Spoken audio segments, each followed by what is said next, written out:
இயேசு தம் சீஷர்களுக்கு கட்டளையிட்ட வார்த்தை, நான் உங்களுக்கு கட்டளையிட்ட யாவையும் அவர்கள் கைக்கொள்ளும்படிக்கு அவர்களுக்கு உபதேசம் பண்ணுங்கள்.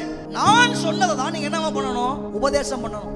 அப்போ ஒரு சபை கர்த்தருடைய வசனத்தின் அடிப்படையில் கட்டப்படுகிறது. பல நேரங்கள் என்ன நடக்கும் என்றால், ராங் டீச்சிங்ஸ், தவறான போதனைகளுக்கு சபை இடம் கொடுக்கும். அது ரொம்ப தந்திரமாக நுழையும் தவறான போதனை. ஆனா அதோட விளைவு என்னன்னா எடுத்த உடனே தெரியாது. நாள் அப்படியே போனதுக்கு அப்புறம் தான் நமக்கு புரியும் தவறான ராங் டீச்சிங்ஸ் பல்வேறு வகையில் உள்ள நுழையும். ரொம்ப வசீகரமா இருக்கும். அதோடைய பாதிப்பு என்பது ஆரம்பத்தில் நமக்கு தெரியாது.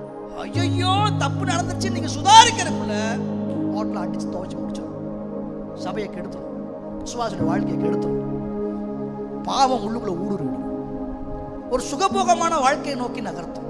பிழையம் அப்படிதான் ஆலோசனை கொடுத்தான் பாலக்ராஜ். நீ என்ன பண்ற, இந்த மாதிரிலாம் பண்ணு. அப்படியே இன்னைக்கு அவனை சபிக்க முடியாது, ஏன்னா இன்னைக்கு அவன் பக்தியா வாழ்றான். அவன் வந்து அங்கதான் சொல்றாரு, இஸ்ரவேலை ஆசீர்வதிப்பதே கர்த்தருக்கு பிரியம். எல்லாம் சொல்லிட்டு ஆசீர்வதிச்சுட்டு இஸ்ரவேலை ஆசீர்வதிப்பதே கர்த்தருக்கு பிரியம், வேற வழி இல்லை.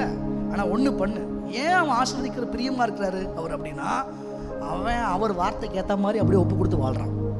முதல்ல அவன் என்ன பண்ண, அவன் ஆவிக்குரிய வாழ்க்கையை தனிச்சு விடு.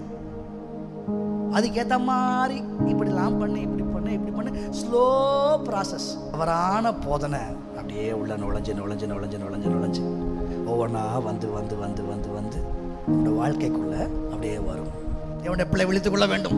விசுவாசமா இருக்க விரும்புற, மறுதலியாம நிக்கிற, உனக்கு வர போராட்டத்தில் நின்றுட்ட. ஆனா என்ன பிரச்சனை? தவறான உபதேசங்களுக்கு நீ இடம் கொடுக்குற.